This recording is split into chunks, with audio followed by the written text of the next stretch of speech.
Bonjour les divines, j'espère que vous allez bien aujourd'hui. Bienvenue dans ce live. Dans ce live, je voulais vous parler de quelque chose en fait que je ne supporte plus aujourd'hui. Et peut-être que chez certaines ça va résonner et peut-être que chez d'autres ça va absolument pas résonner ce que je vais vous dire. Mais c'est quand même super intéressant de pouvoir observer ça et ça va vous permettre en fait de faire une sorte de tri au niveau de vos valeurs essentielles. Donc vous êtes peut-être au courant qu'il y a 3 ans, j'ai été obligée en fait de mener un procès pour demander mon droit à l'image, c'est-à-dire que mon image était utilisée sans mon autorisation. Et malgré mes différentes demandes et re-demandes, en fait, la personne qui était en face n'entendait pas ma demande de pouvoir réhabiliter mon droit à l'image et que mon droit à l'image m'appartenait et qu'il ne pouvait pas en faire ce qu'il voulait. Donc on est allé aux tribunaux, ça a duré plus de 2 ans et au final, voilà, j'ai gagné, donc mon droit à l'image m'appartient à nouveau. Et donc ça c'est vraiment important, c'est-à-dire que l'autre n'a pas su m'entendre, donc j'ai été obligée d'aller aux tribunaux pour que l'autre puisse m'entendre, malgré mes demandes très claires, etc. Ça c'est un premier point, c'est-à-dire que je me suis aperçue ensuite, je me suis dit mais comment veux-tu qu'il t'entende, comment veux-tu qu'il accepte de ne pas faire n'importe quoi de ton droit à l'image alors que tu travailles avec lui, alors qu'il s'est passé plein de choses ensemble et qu'en fait au cours de peut-être 10 ans, 15 ans, 17 ans, il n'a jamais su t'entendre, il n'a jamais su entendre ce que tu lui disais. Donc comment tu veux que là, aujourd'hui, quand tu lui demandes d'arrêter d'utiliser ton droit à l'image, il puisse t'entendre? Et il y avait quelque chose d'assez bizarre en fait qui se passait dans notre relation, c'est qu'il était toujours en train de me demander mon avis. Donc moi je lui faisais des observations, des remarques, des points d'amélioration, etc. par rapport à sa demande, parce que son avis venait de lui, la demande de qu'est-ce que je pensais venait de lui. Et à chaque fois, en fait, donc moi je lui donnais mon point de vue et lui me disait bah non. Et donc je lui disais bon bah ok, si mes remarques sont pas assez pertinentes, arrête de me demander mon avis. Pourquoi à chaque fois tu viens me demander mon avis? Et en fait, il savait pas répondre à ça. Il savait juste dire bah non, bah on sait jamais quoi. Donc voilà, donc il y avait quelque chose comme ça où je me suis dit mais en fait, comment veux-tu qu'il t'entende pour ton droit à l'image alors que déjà quand il te demandait ton avis, il n'arrivait pas à t'entendre. Donc ça c'est une première chose qui s'est passée dans ma vie, c'était il n'arrivait pas à m'entendre. Et puis bien sûr, la vie nous resserre toujours les mêmes choses pour voir si on a compris ou pas, en tout cas pour tester. Et il y a quelques semaines, j'ai vécu en gros, pas tout à fait la même situation, mais comme un peu. Coucou, bienvenue dans le live. Et, et donc ce qui se passe, c'est que je me retrouve en fait en face de quelqu'un où on est censé travailler ensemble, donc vraiment en partenariat. Et il y avait des choses en fait qui me semblaient bizarres. Pour moi, quand on est en partenariat, chacun a son expérience, chacun a son expertise, chacun voit d'une certaine manière.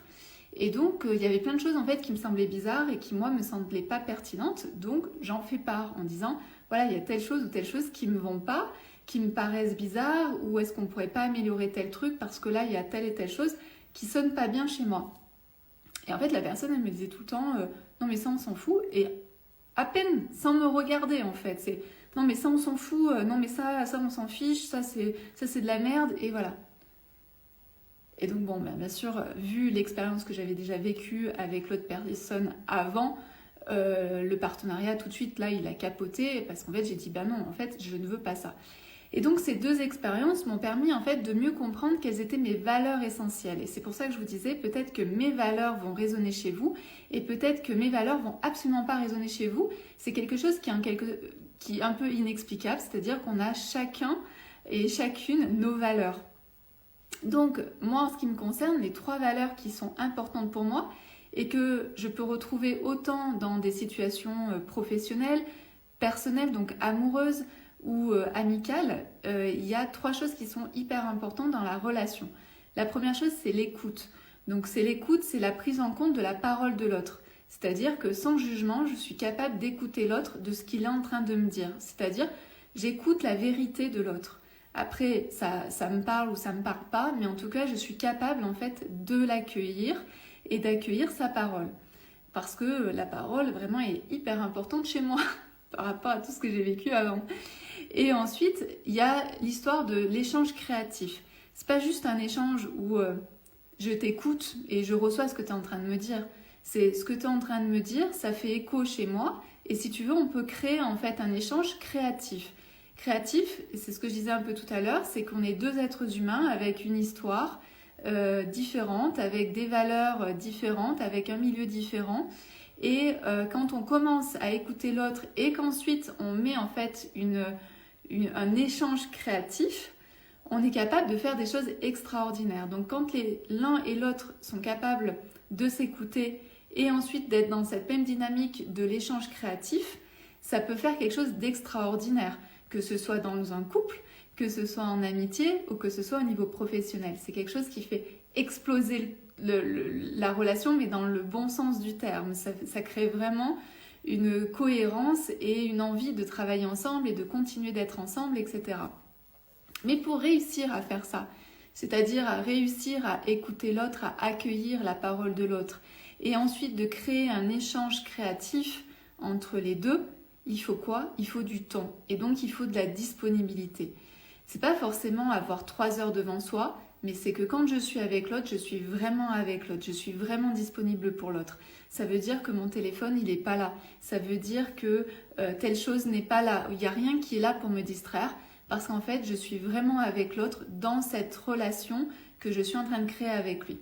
Donc ça, c'est quelque chose qui, pour moi, ces 3 choses-là, en fait, sont des valeurs essentielles. Et quand je vois qu'au niveau amical, que ce soit amoureux, que ce soit professionnel, en fait, aujourd'hui, je décide en fait de ne pas continuer plus loin. C'est-à-dire que s'il n'y a pas ces 3 choses-là dans la relation, je sais qu'en fait, je vais être obligée de prendre sur moi. Je vais faire en sorte que la relation marche absolument et forcément. Donc, je vais faire des concessions et en fait, je vais accumuler des choses qui au final ne vont de toute façon pas marcher, ne vont pas fonctionner, puisque pour moi, c'est ces 3 choses-là qui sont les plus importantes. Donc je vous invite, peut-être que vous voulez me partager quelles sont vos valeurs essentielles, je vous invite à les partager et vous allez voir en fait qu'on n'a pas du tout les mêmes valeurs essentielles les uns les autres. On a peut-être que certains d'entre vous ont 1 ou 2 valeurs en commune avec moi, peut-être 0, peut-être les 3. Et vraiment posez-vous cette question de qu'est-ce qui fait pour vous la réussite d'une relation, c'est-à-dire une relation qui vous nourrit, qui vous enrichit, qui vous fait du bien, voilà, où vous vous sentez bien.